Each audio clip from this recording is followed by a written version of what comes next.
So you're probably sitting out there wondering about Sylvia Smith, and I can tell you that Sylvia Smith is a principal and senior partner in the New York office of FX Fowl, and she leads the 30-person cultural educational studio, which has won numerous awards.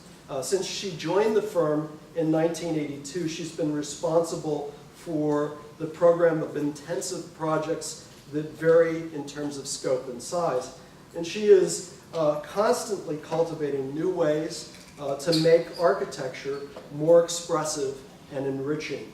She is interested in design as a practical and poetic articulation of theoretical ideas, and is firmly committed to a sense of optimism at the heart of those ideas. She believes in that a strong architectural concept can empower every project, regardless of type or size, and enliven the experiences of people who occupy or just pass by. Her awards and honors are numerous and include the New York State AIA Award of Merit for the Adaptive Reuse Project of the Bronx Zoo Lion House, and the AIA Honor Award for Architecture for Alice Tully Hall, and an award from the Preservation League of New York State for the Spence School, and an Art Commission Award for Excellence in Design for the Center of Global Conservation. She sits on the Board of Trustees and Executive Committee of Dickinson College, her alma mater, the Board of Directors for the Design Trust for Public Space, and the Board of Directors of Storefront for Art and Architecture. And I think this is an important thing. The reason I told you the story about the Board of Visitors Committee this morning is that one of the things that we do as professionals is that we reach out to organizations, often nonprofit organizations, often back to our alma maters, and we involve ourselves in leadership roles in those institutions to assist those institutions to move forward. So every one of you that's sitting out there in the audience today, particularly the students, the faculty already know this, is that one of the great things on the horizon for you, beyond the practice of architecture, is to enrich and enliven the debate that takes place in various venues that you will touch. Venues that have civic import, cultural, educational import, religious import. Those are all important places for you to touch base and to give your time back to the community. And Sylvia is here as one of those people that does that actively. She's a member of the advisory board of the Beverly Willis Architectural Foundation and the Esther Morrow School. She is the Beverly Willis Foundation, I'll mention, is a particularly interesting group that sponsors events and gives grants to women in doing research about females' contribution to architecture. And this is a very important foundation, very important aspect of what Sylvia has been involved in. She's the former chair of the Fellows Committee for the AIA New York chapter and the Dean's Advisory Board at her other alma mater, the University of Virginia, which is where our paths kind of intersect. So Sylvia has long been a friend of the school and the program. We came to know Sylvia several years back because Sylvia was a student of our colleague Tom Schumacher, who passed away a few years back. And Sylvia was always highlighted by Tom as one of his top students and one of the people to always bring back as a high-powered reviewer. And I think Tom is probably up there in architectural heaven today. Very, very proud of the fact that one of his students is architectural heaven, by the way, is secular. Just to let you know, just so Tom doesn't do anything here. It's a great place because Korb and Mies and Frank Lloyd Wright and Brunelleschi and Michelangelo and Julia Morgan, they're all up there having a great time together. And so there you go. Sylvia is also has one of the other reasons why I think it's appropriate for Sylvia's participation here today is that she has done a lot to support the advancement, professional development of junior staff and women in the field of architecture. She's been an advocate for design excellence, and this has been very important. And in fact, her lecture today is part of the university's Advanced series, which focuses on promoting the contributions of women in the professional realms. Sylvia earned her Bachelor of Arts degree in studio art and art history from Dickinson College, and she received her Master of Architecture from the University of Virginia. And I want to welcome Sylvia here today, and let's give her all a big, what you guys welcome.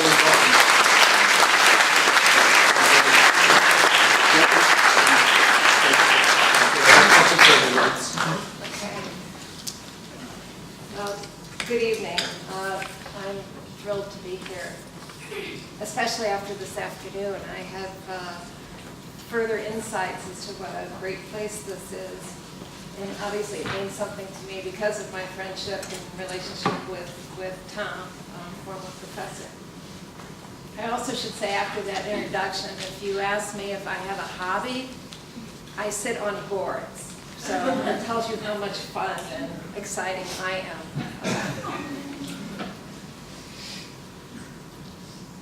FX Fowle is an international firm. We are 130 strong, and we do a range of work. I've been with the firm for many years, and realized after I did a few high-rises and a couple of other projects that what resonated for me were the program-driven projects, the mission-driven projects. The reason I liked them was because I could immerse myself in that client, in what they did. And I should start my stopwatch here just so I keep an eye on time. 1996, I went to the founding partners and said, we should be doing more mission-driven work, and I think the way to do it is to establish a studio. So the Cultural Educational Studio was established in 1996. Let's see, we do the math, we're a few years on, and I have a wonderful array of work to share with you. But I want to start with what has kept me focused as an architect, keeps me excited as an architect, certain ideas that resonate. And so if you can read along with me, I'll take you to these ideas. But suddenly you touch my heart. You do me good. I am happy, and I say, this is beautiful. That is architecture. Art enters in. By the use of inert materials and starting from conditions more or less utilitarian, you have established certain relationships which have aroused my emotion. This is architecture. This was Towards New Architecture, 1927. This is a book that I try to read at least once a year. I highly recommend it. Because I'm here at Maryland and because of Tom, I must quote Giuseppe Tirani. Architecture is not simply construction or even the satisfaction of material needs. It must be something more. It is the force which disciplines these constructive and utilitarian properties in order to achieve a much higher aesthetic value. He said that in 1931. More recently, John Hayek said, the fundamental issue of architecture is, does it affect the spirit or doesn't it? If it doesn't affect the spirit, it's building. If it affects the spirit, it's architecture. These are very elevated statements, and what I'm going to show you, I don't pretend achieves all these parameters, but it's something that I think about all the time. If you bear with me, I'm going to try to read from my notes, and I should bring my flashlight, maybe. Thank you. All those years of working over a drawing board, your eyes start to go. What do I mean by themes? Well, I feel that by having, my main theme is having a way to find an inspiration, the spark, and keeping it alive in a project. more than the logic that grows out of problem solving, it requires an extra dimension. What is this thing? Well, linguists in the room will have to forgive me, but I call it a narrative. It's a story that resonates, abstracts, it's something that animates an idea beyond the parti. It anchors the design, and most importantly, often it engages the client and then orients the team. In July 2009, in an interview, Professor Taub Schumacher talked about the notion of narrative and precedent. He said architectural richness has to do with the interaction between a literal narrative, being function, circulation, construction, things you hear about, and then the allegorical narrative or extended metaphor. I think this is based on a belief that architecture must play an interpretive rather than a prescriptive role in structuring and habitation and articulating ambition. It can't determine the quality of the architecture, but it can provide a spark. If people don't like the word narrative, I often use the word, it's my nugget, that animates, anchors, and stretches the collective thinking. The result is open thinking and brainstorming. It's not forcing a concept into a preconceived idea, theory, or aesthetic. Clarity of thought, this clarity of thought, can take a project beyond the expected and avoid the incremental solutions and circumstantial decisions that can plague projects and dilute the architecture. There's a lot out there pushing on architectural design. It allows you to keep focused on the big idea, and a good one will survive and thrive. What are the variations? Well, what you'll see in projects I'm going to show you is a response to a specific site and culture, the use of light, scale, proportion, particular interest in movement, flow, what I call the choreography of a project or a site, punctuated by light, by choices, providing orientation. There's a substantial aim at social connectivity. These things are supported with authentic materials. There's a strong value put toward environmental responsibility and enhancement, passive measures first, and then structural logic and coherence. What I feel is the starting point is an immersion with the client. We use a phrase, and this, I'm not sure how this will resonate for others, but be the client, be in their shoes, understand why they're doing a project, what's important to them. Along the way, continue your questioning, keep that going throughout, explore comparative options, and always exercise collaborative interdisciplinary thinking. The goal is cohesive design that will engage all. All right, enough talking. Well, you'll hear more of me talking, but let's look at some images. The commission for a cultural center at the New School in New York was for an insertion on the third floor of a turn-of-the-century building. It was the final step for converting that building into entirely academic use. It was to be a magnet for cross-disciplinary pursuits. It was to be about melding of old and new for a forward-looking university and historical setting. Context, New York City density, New School's campus ranges all through this neighborhood. There was a need for a story. There was a need for a redefinition of the project. How could you have a space on a third floor buried in a building and have it be a magnet for connectivity? Working very closely, I was very fortunate to have a quite savvy trustee committee and actually the direct participation of President Bob Carey, who was president at the time. And I posed the question, this is the constant questioning, If you want this space to be connected to the street, shouldn't it have a direct connection and actually reach out to the street? So I redefined the project and established a different narrative.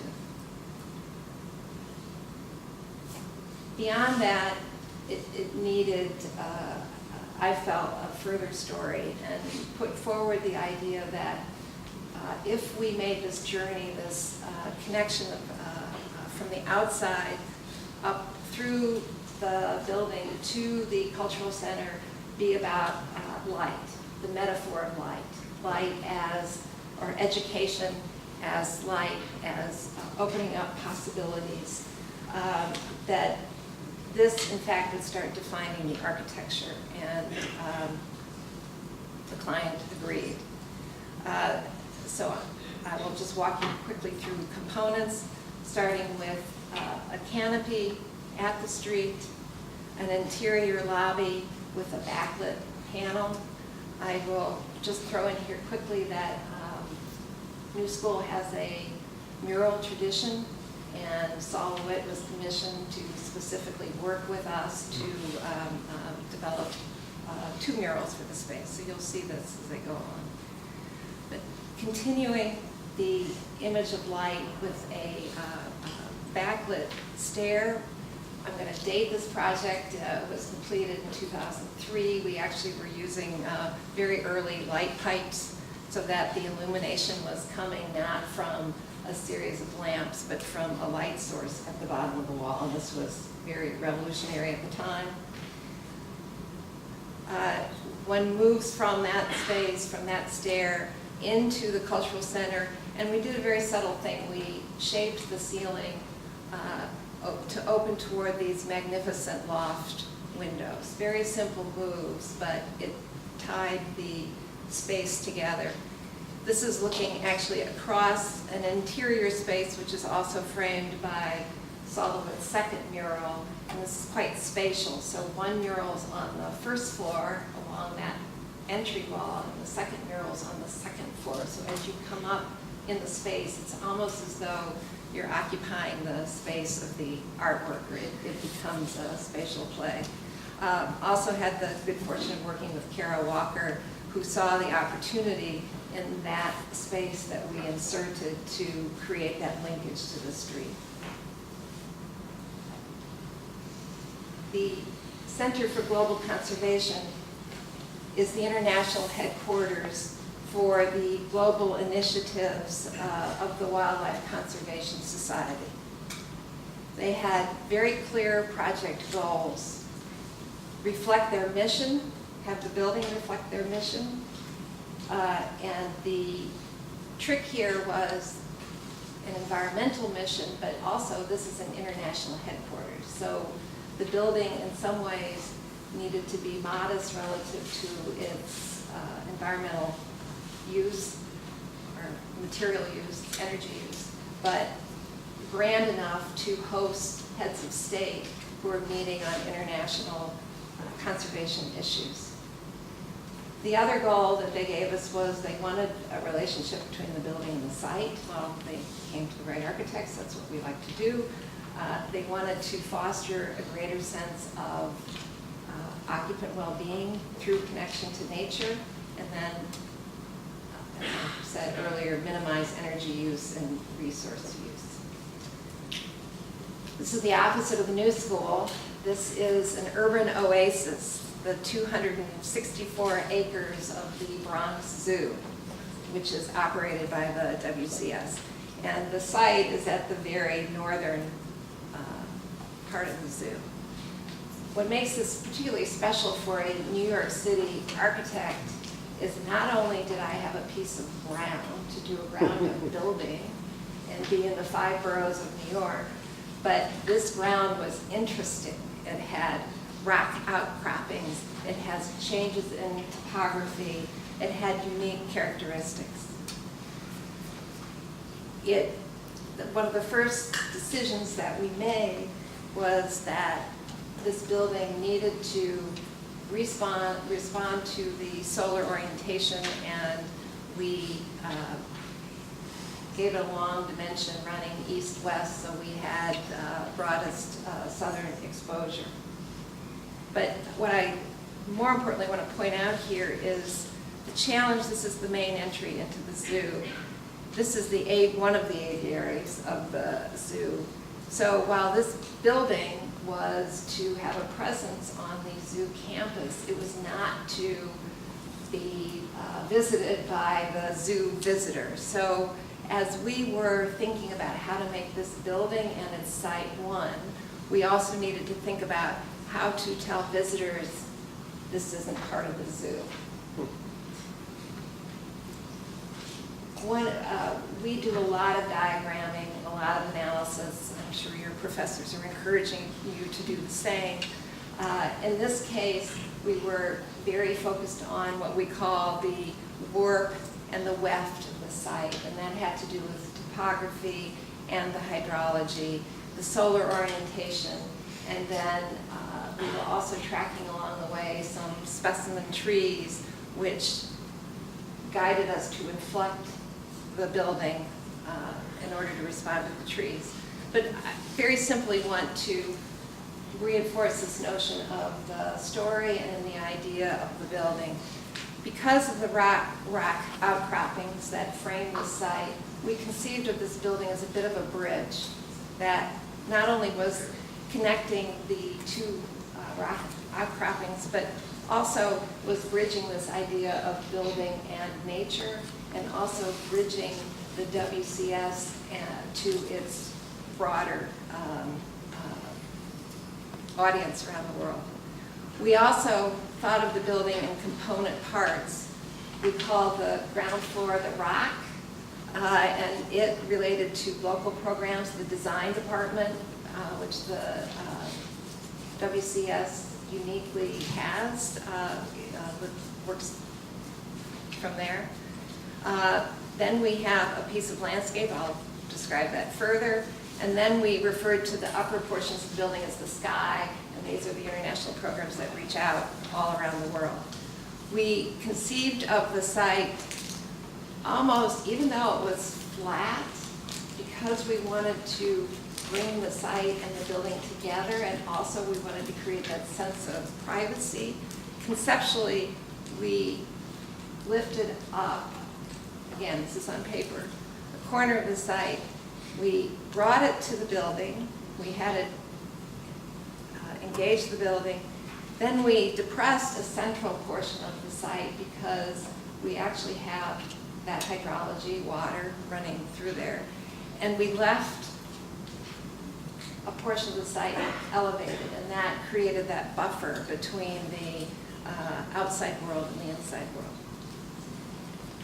Another key component here, we had a very close relationship with this client. In fact, Sue Chin, who's the director of design, now I count as one of my very best friends. I've had the good fortune to travel to Africa with her on numerous occasions. She pushed us on what this building wanted to be, and since this was our second project for the zoo, we could push back a bit, and we basically explained that the most sustainable square foot was probably the one that wasn't built. So we ended up working with them, showing them strategies and analyzing how they worked, and we ended up reducing the number of private offices, creating many more meeting spaces. The building's actually 25% smaller than what they brought to us. So one could say we right-size the building as well as right-size the systems.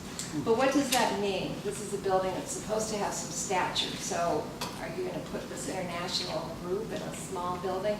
Well, we thought about ways of extending that idea, extending the story, and taking the collective spaces, the meeting rooms, the open work areas, and pairing them with exterior spaces. And so what we put forward and what they have experienced is enlarged perceptual space. So the building really extends itself. The other thing that we did was we very consciously worked on the movement and the promenade progression through the building. And so what I'm going to do now is very quickly walk you through the building and show you how that also extended the feeling of the building and also created this linkage with the site and reinforced the notion of the building as a bridge. So we start at the outside, walking along the ridge. We come to a very compressed lobby. It's a very, very small entry space lobby. They don't have a receptionist, no reason to make it big. Adjacent to that, it was key to make a welcoming place for the staff. So we created quite a wonderful lunchroom paired with an exterior deck. So you see that connection. Beyond that is the design group, and as this building was shaped, they got the funky space under that ramp, that piece that hugs the building. As you move up that very compressed stair, you can see here, you look out, and this is their gathering space, out to a terrace, which is equal in size to the gathering space. Moving a half level up to their conference room, which is now you're sitting on the rock outcropping, and it's on the corner, and this is the space where lots of discussions happen about how to improve our world for animals and for us. Moving from that space to the actual work area, very open. We did a lot of study of the light angles and so forth. Along the way, you're walking past the private offices that we have. They're all windowed. And then for the interior stair that we have two interior stairs. One's open. We eliminated one because we have this ramp, which you will see, which we could use for egress. So again, we can maximize the space of the building. But it was very important to mark this stair with light. So other views have been horizontal, that one's vertical. Again, collective spaces were given pride of place, the corners. And then as you move all the way up through the building, you arrive at an exterior space that's both the building itself. We were talking about cantilevers earlier today. Well, the building formed cantilevers to reach out into the landscape, and it is paired with a quite large outside space. I would say for at least 8 months of the year, they're having meetings outside. From there, you engage the ramp of the building and planted with native plantings and so forth, and work your way down. So this is an exit ramp. I do have to go periodically and tell them they need to weed a little bit because it's hard to find the egress path. All the work that our firm does is, we've been doing it for 20 years, subscribes to a level of sustainability. I'm not talking about that today, but we can if you'd like to. Since 600 class is talking about systems and so forth, I put in this image to talk about how we, like you today, are thinking about the component parts of a building and how to maximize all the parts and pieces. And I think what's most important is to make every part essential. And that's part of our philosophy. Just a few more images to show you the palette of materials, show you how the building engages the rock outcropping, that's the entry, the sweeping form. This is something that repeats in some of our work, you'll see this again. And then looking back up the ramp from below. I really feel in working this project through all of the moments that nothing could be taken away from it because everything was tied around very tight and strong ideas. Hunters Point campus. Now, we just went from a project where there was a great relationship with the client, lots of dialogue about ideas, to a project that had no user. Our client was the School Construction Authority of New York City. So with no specific user, we basically had a list of requirements, and we had kind of the rules and regs of construction that the SCA gives you. And I don't fault them for any of that. They build hundreds of schools, they need to keep to standards, but we were determined to break out of the prescriptive and do something special. There was a reason for that. We were on the East River, looking out toward Manhattan. We had an amazing site, so we had to do something different. We also had the history of the place. The waterfront history was full of these robust buildings that were logical, tied to their use, and we found inspiration in their muscle and their weight.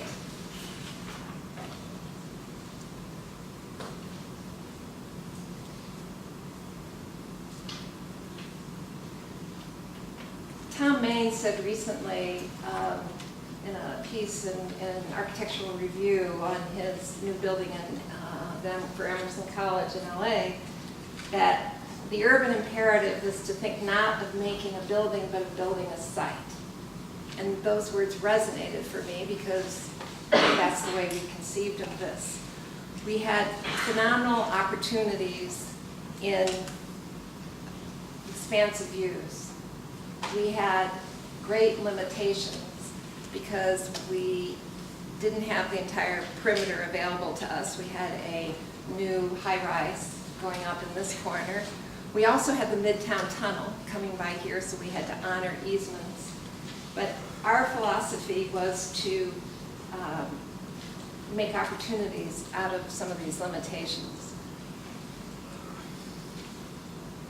One of the ways we crafted the opportunity was we took, because of the depth of the site, we said to ourselves, okay, what piece, how can we turn upside down the normal School Construction Authority, SCA program, which is you stick the auditorium in the bottom, and the auditorium and the gym go in the bottom of the building, and you get them out of the way, and you put all the program up above. And we said, well, this program, we don't know who the users are, but it needs a heart. And we felt that the auditorium as an element that would serve the multiple organizations occupying this school. So 1,200 students, a middle school, an upper school, and then also a school for special needs kids.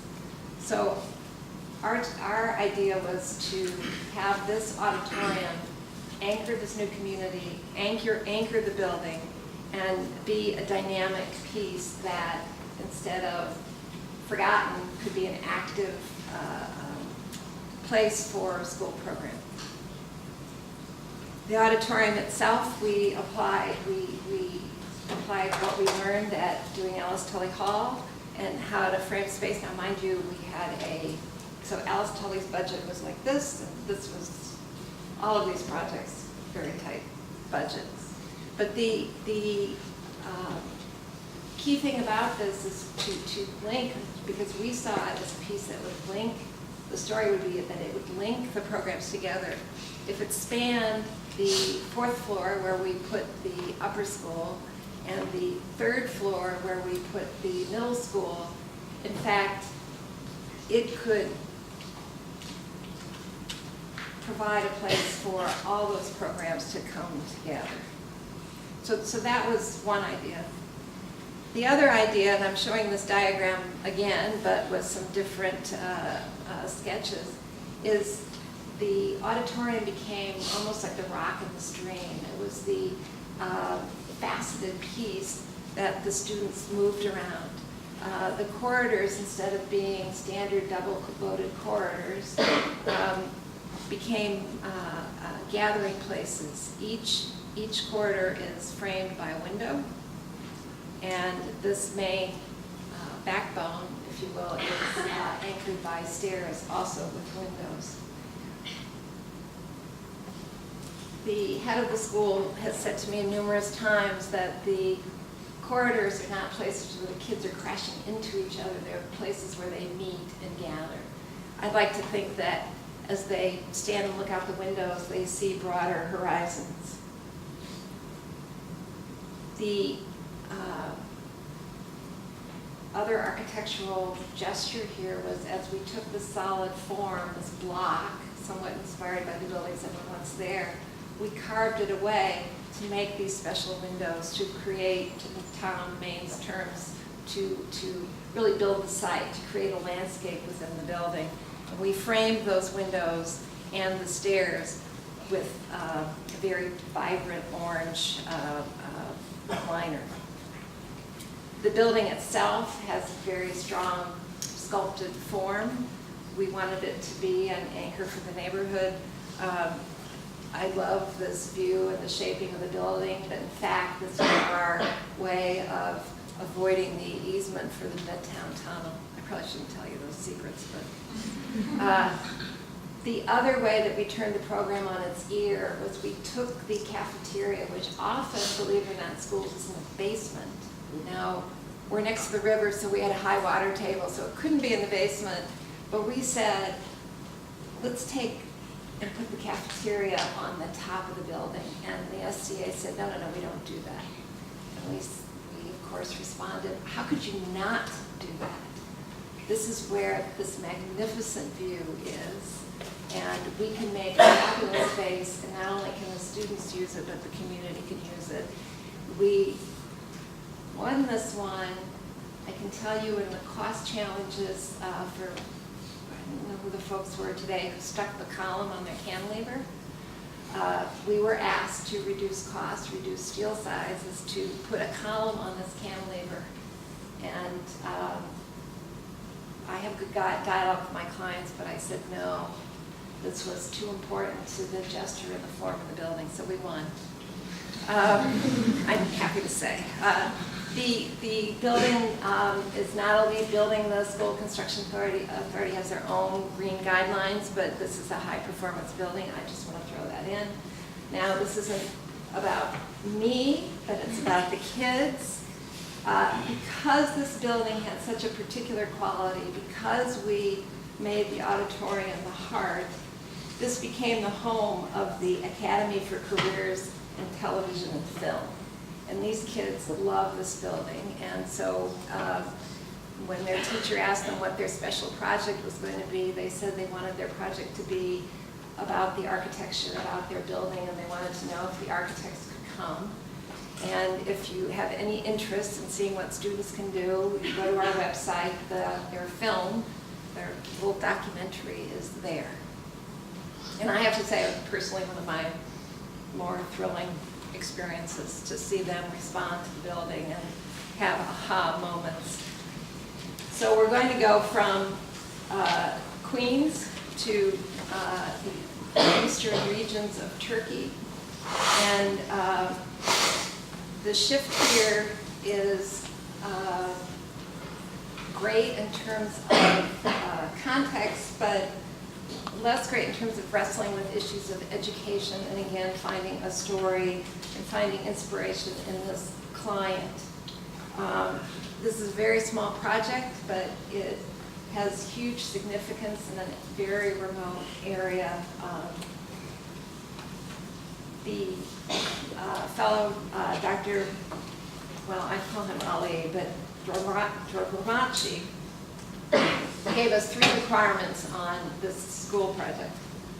It must not leak, it must withstand serious earthquakes, and it must be an example of high design quality and construction for the region, just as the curriculum at the school exemplifies that.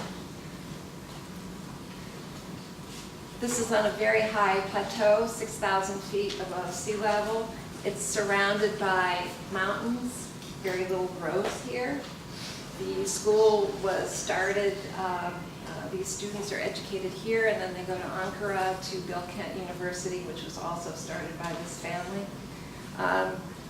Nick Garrison, who's the design director of my studio, had a connection to this group, and so when they wanted to build a fairly modest building, a lower school, they asked us to get involved. These are the original buildings. This was done by a Turkish architect, and the sense that we had was he wanted to hunker, he kind of plopped them in place. You'll see here, this was the original master plan. It could have been dropped in from anywhere, I think there's a certain logic and rationale. It's a bit of a cloister, it's a stockade against the weather, I suppose. The buildings are hunkered down. But in fact, this site had, again, beautiful contours and an expansive view. And so we initially, even though we were doing one piece, we questioned the entire master plan and arrived at an idea that this building would be a ribbon that would embrace the landscape and connect to the varying contours of the site. The school has an upper level, lower school, and a lower level, lower school. Here and here, the kids ate in the basement of the gymnasium building. And so, again, stretching the program a little bit, we said, wouldn't it be great if all these kids could come together in one place? Why don't we create a linkage across all these programs with a new cafeteria? So that really is the set piece and the feature of this very sweeping form that responds to the sweep of the landscape. As I said, 8 months out of the year, there's probably snow on the ground, so it turned out that what really gets people excited is ice skating. So we thought of the building as actually a backdrop to the ice skating rink. But you can see here the way it negotiates the change in elevation. Also the reaching out from the inside to the outside, you saw some of that with the CGC, similar idea here, where materials extend from outside to inside. The model photograph here, I think, really illustrates this notion of the building framing the landscape. It's recently been completed. We haven't been there to fully photograph it, but the dynamic of the strong roof line and then a very high performance Schuko wall system that in fact is patterned to relate to icicles. That was the animating idea. And then the cafeteria itself is punctuated by these light fixtures, which also reminiscent of light icicles, and again that goes along with this idea of metaphor, narrative. It was something that got everyone excited and committed to. The earthquake component was major, and had we followed what the local engineers there in Turkey wanted to do, we would have had columns that were this big, but we worked through an idea of bringing an engineer from New York into the picture to do these triangulated structures. So I think when you walk in, they wanted to make sure when people dropped their children off, they felt like they were safe. At the same time, we wanted the space to be beautiful and frame the view. So we're going to go from the cold and arid to the temperate and fertile. Oops. In 2012, I received a call from my good friend Fred Schwartz, who said, Sylvia, I love doing competitions, and you love doing campuses, and you love Africa. I've heard about a competition for a Quranic studies campus in Nairobi. I know the organizer. I think we can get on the long list. What do you think? And so I talked to my partners. We thought it sounded interesting. We went for it. Sequences later, we won the competition.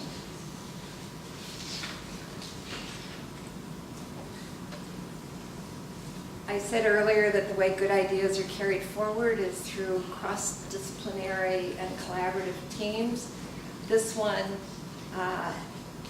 encompassed a New York City team of architects and engineers, our Nairobi-based partner who's carrying the project forward in construction, but then of course our very important partnership with the client who had the vision to do this competition because they wanted 21st century architecture.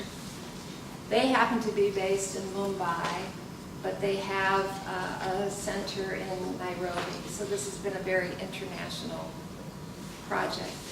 Like all these projects, understanding the specifics of the space of the place were important, and the unique aspects of Nairobi are it's up high, it's on the equator, and then that it's in a savanna landscape, and that was very important to the development of the project.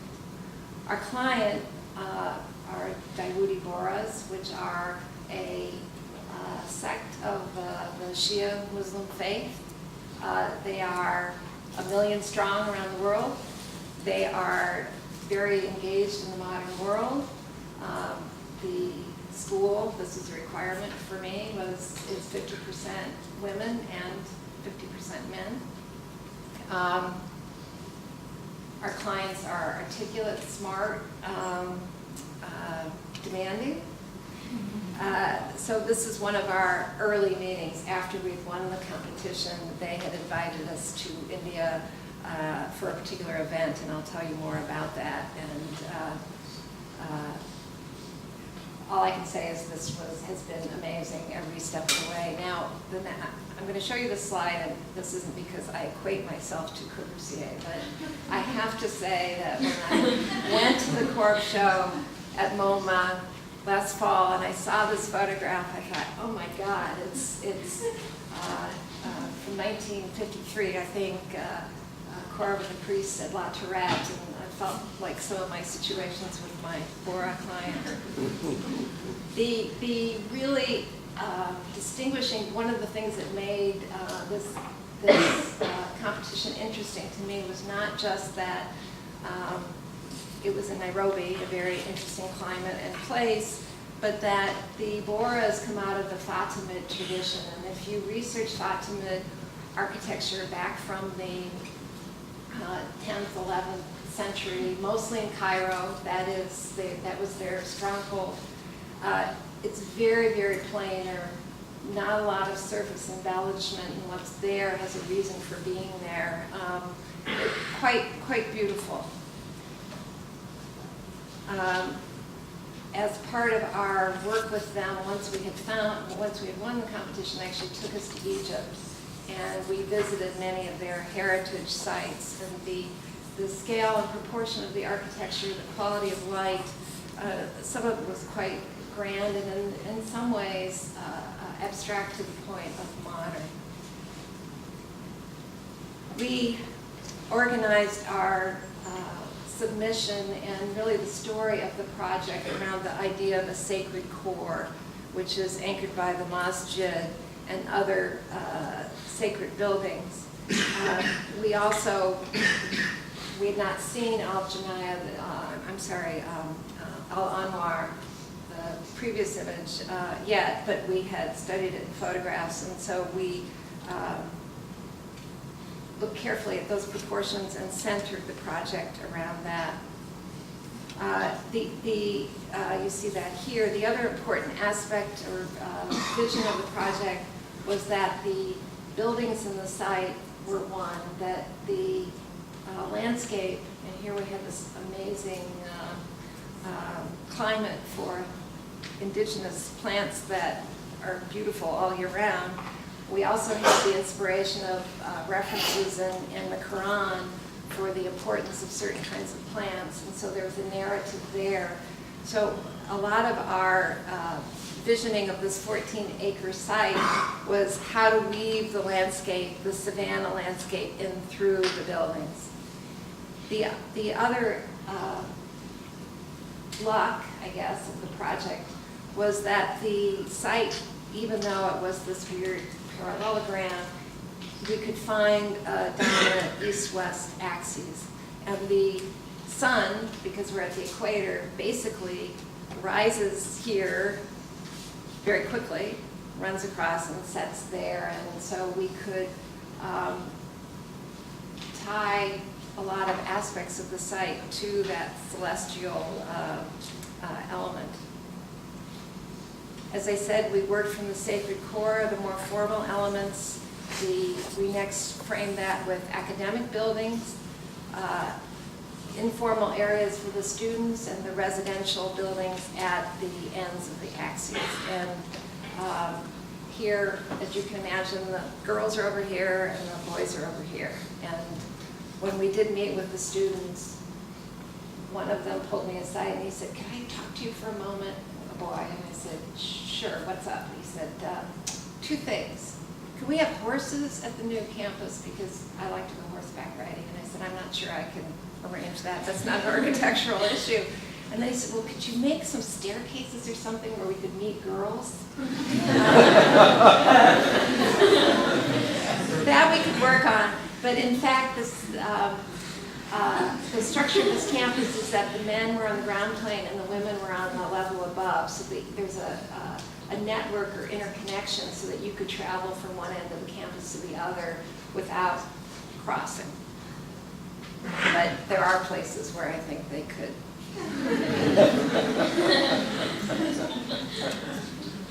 So how do we bridge this idea of tradition, which is very strong for them, but they're 21st century notions, and how can we anchor the discussion so that we can go past existing conceptions of what this architecture should be? And so we did quite literally use some metaphors that they actively engaged in.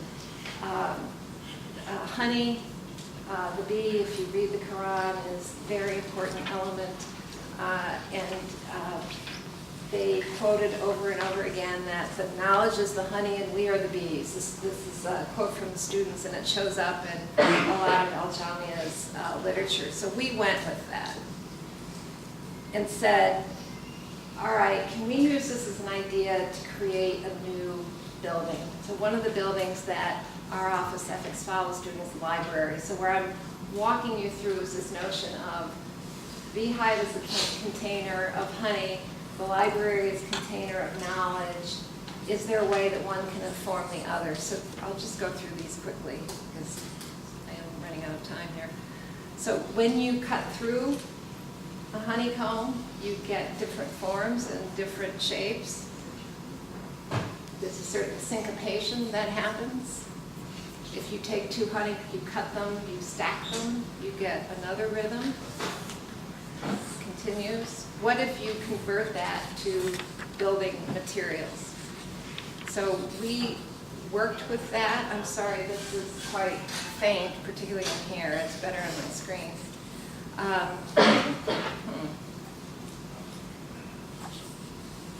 Well, this should take another step. It's not doing anything. It's probably a big file.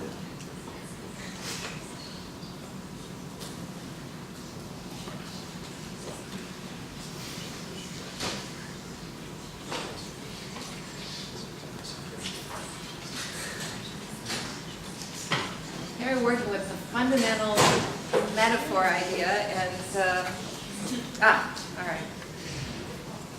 So we take this form, we translate it to the rhythm of a facade, the stone of a facade, and we fit it into its context, which is again along the sacred core. They love this building.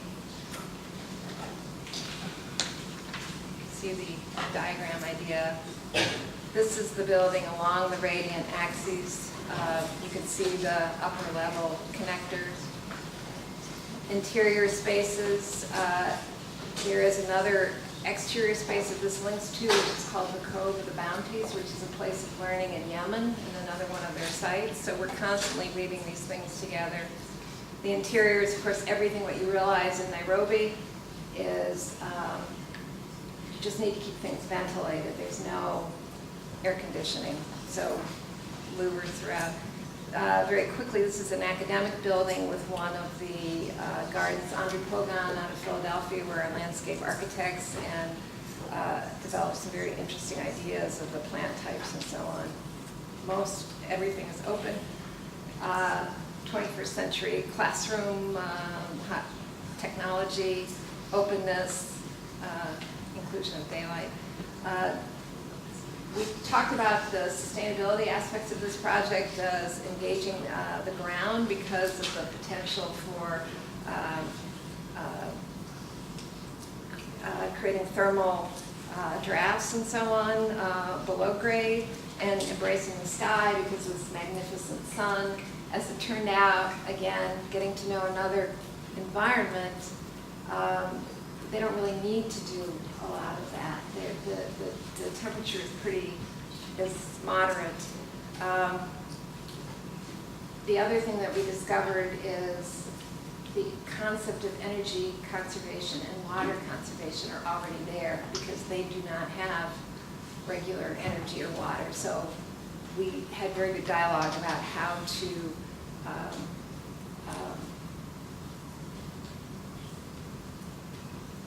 how to work with that, be smart about how we move things around and how we use resources. I have to show this because the texture and quality of what we've experienced in working with these people are amazing. And they invited us to Ashura, which is the Shia Muslim, but particularly the Bohra's commemoration of the martyrdom of Hussein.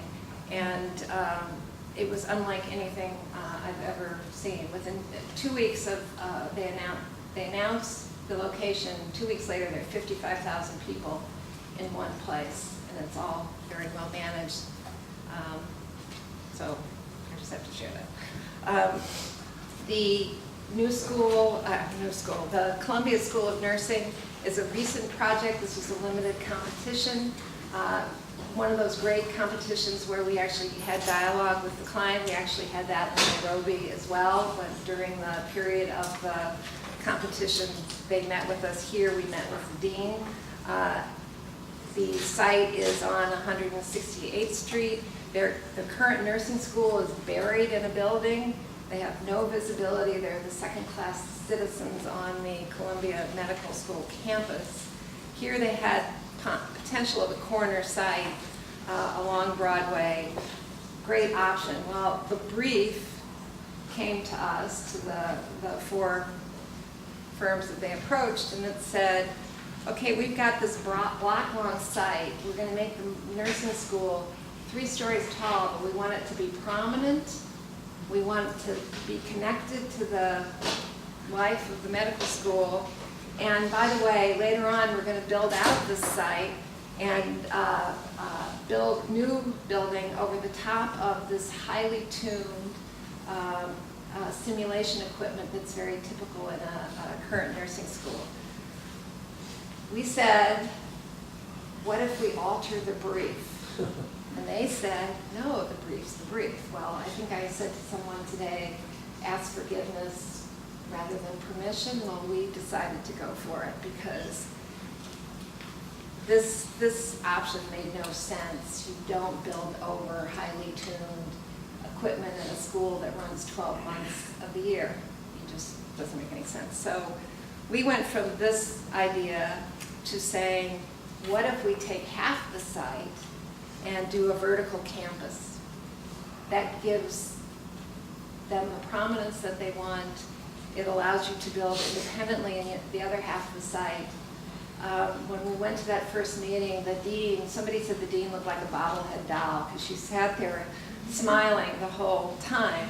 The concern is there are formulations for sim labs that they have to be lined up on enfilade because actors come in from the back and the patients come in from the front. And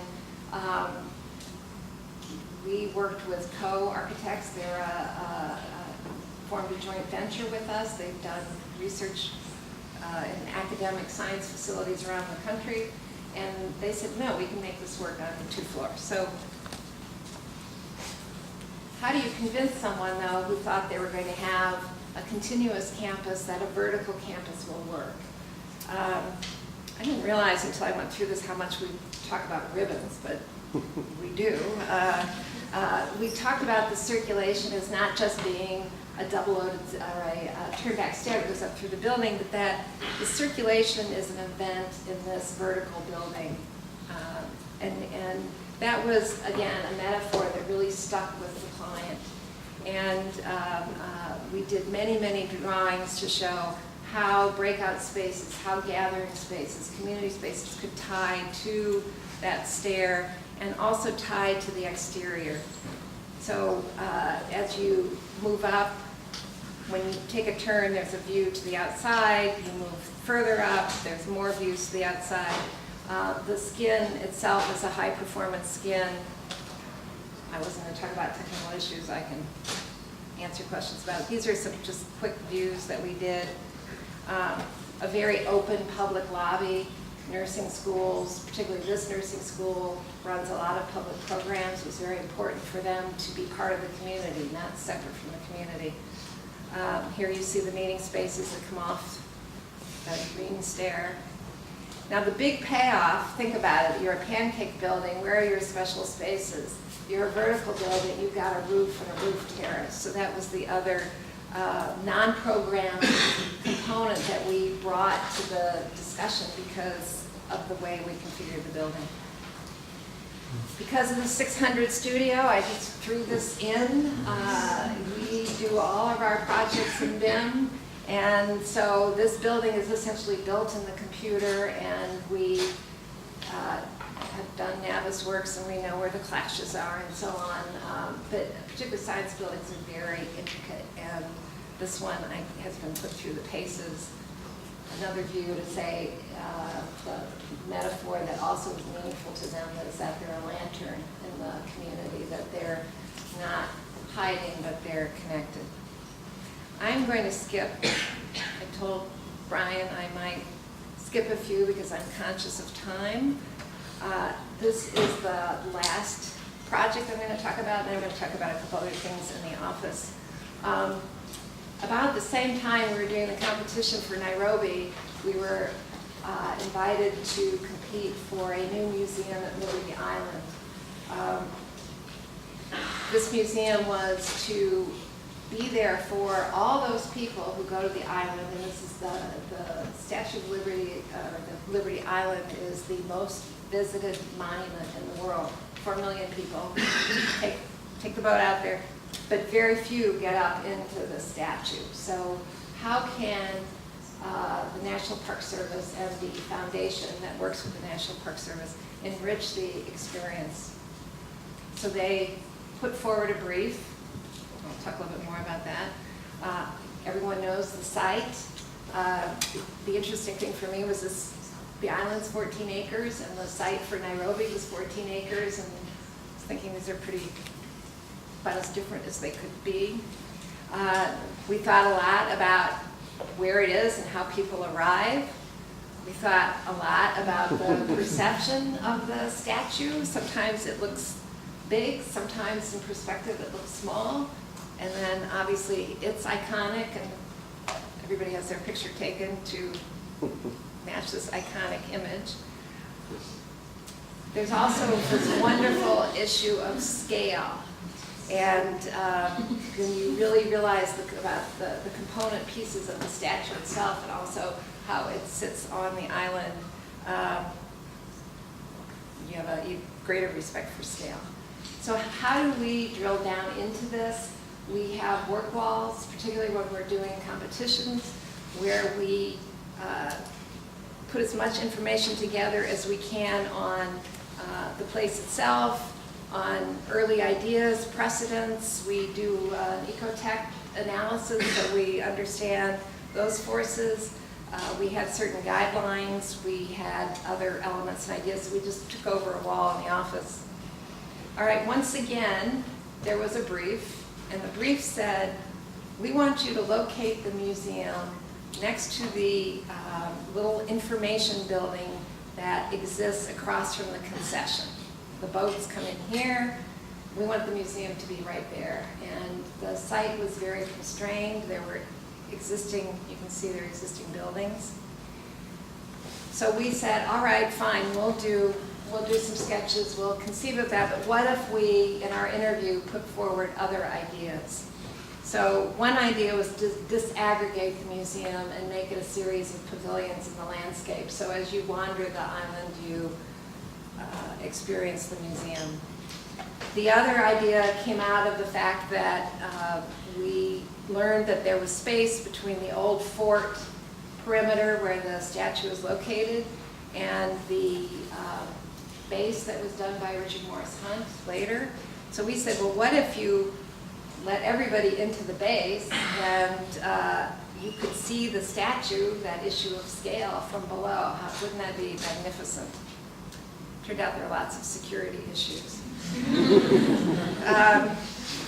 The third idea that resonated and I think won us actually I think putting forward all these ideas, again, we didn't ask permission, we just went for it. I think putting forward all these ideas is what won us the commission, but this is the one that they opted to have us go with once we were given the project. And that we called Wing Walk. You'll notice a lot of our projects have names.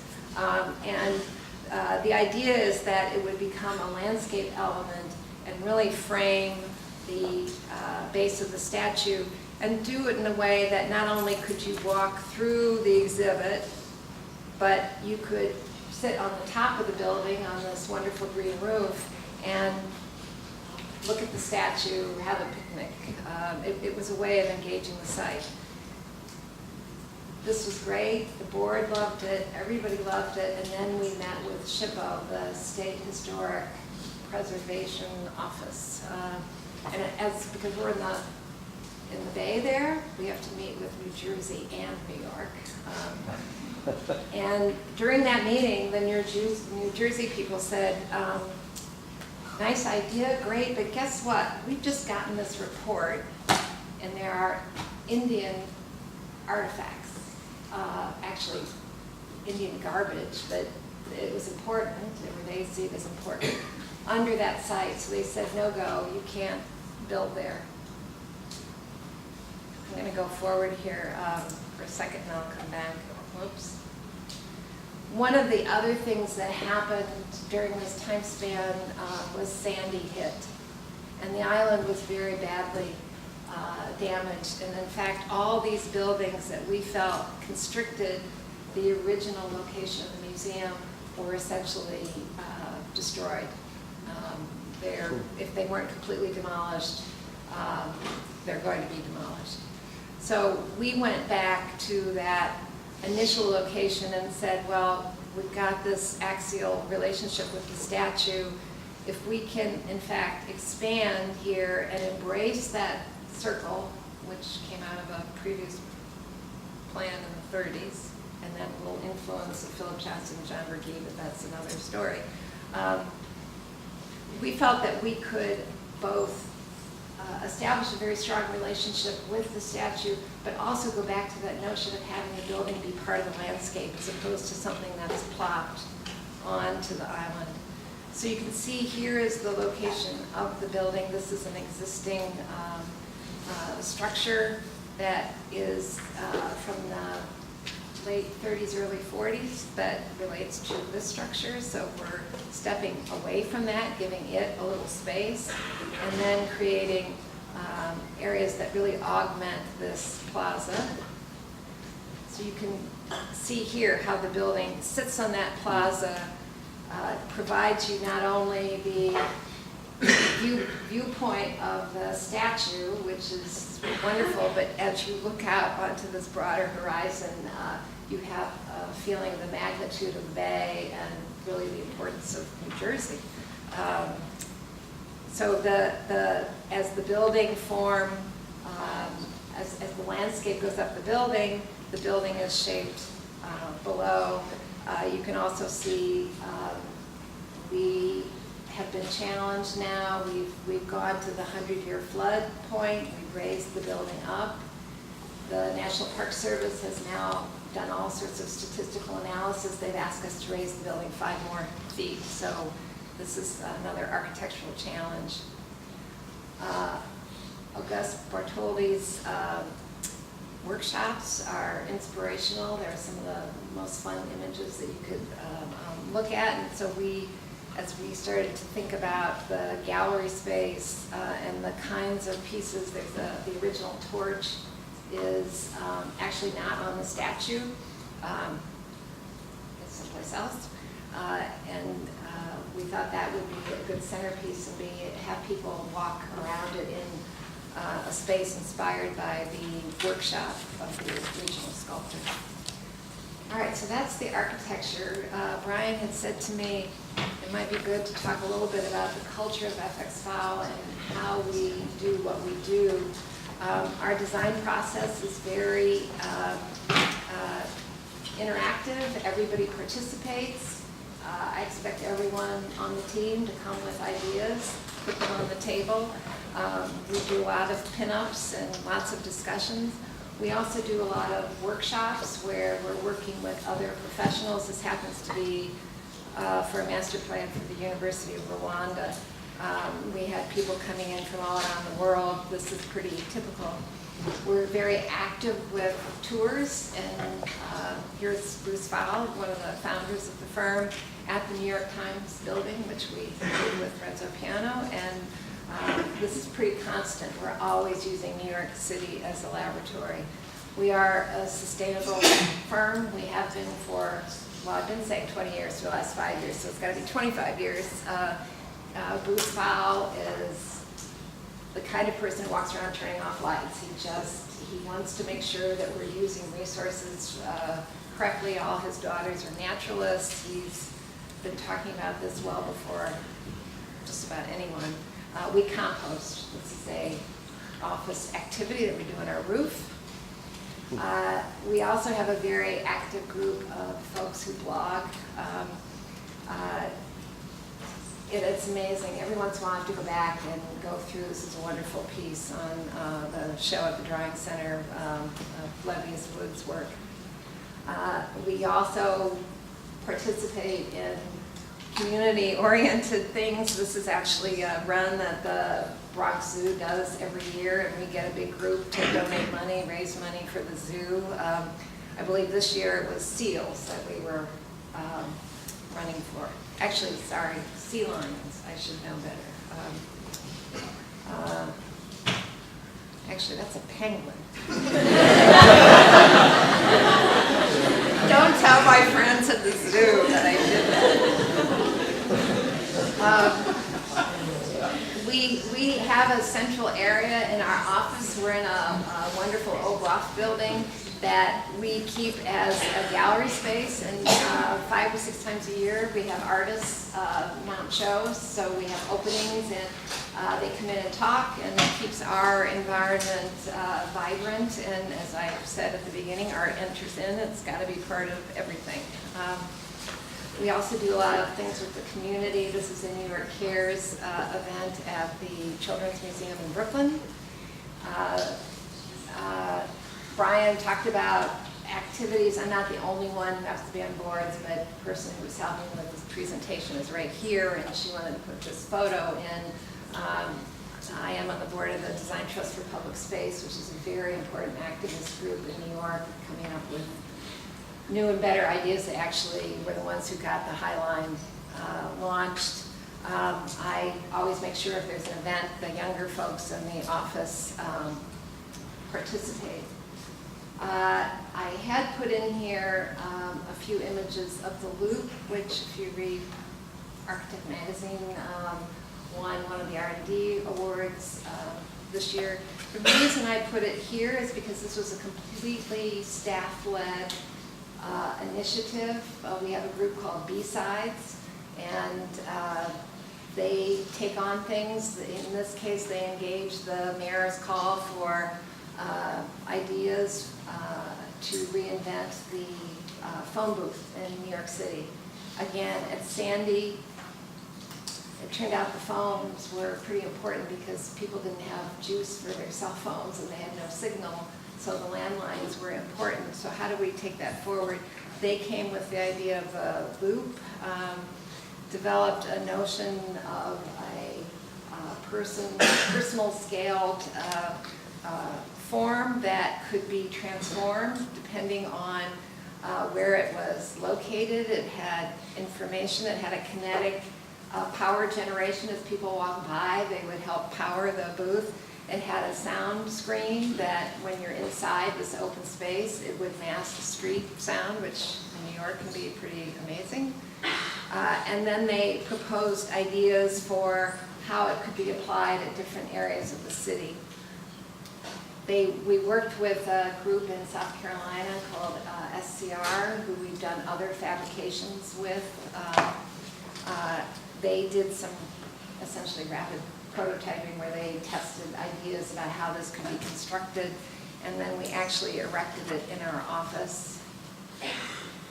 And they went on to be voted the most creative, and in the last few months,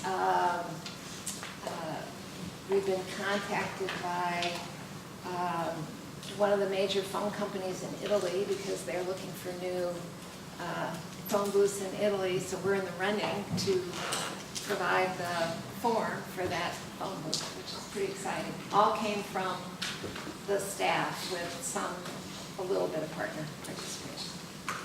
So that's work and firm culture, and I think it all weaves together. We've got a pretty animated, Joe got up and left, so I don't know, maybe he doesn't agree with my assessment, but it's, you work for a long time. I've been at it for a long time. I love what I do. I get up every day thinking, okay, what is it now? Yesterday, Columbia took $20 million out of one of my projects, but if you've got a good idea and you could keep referencing your idea, you can work through all those things. So I encourage all of you to enjoy what you're doing, enjoy your explorations, and be a good architect.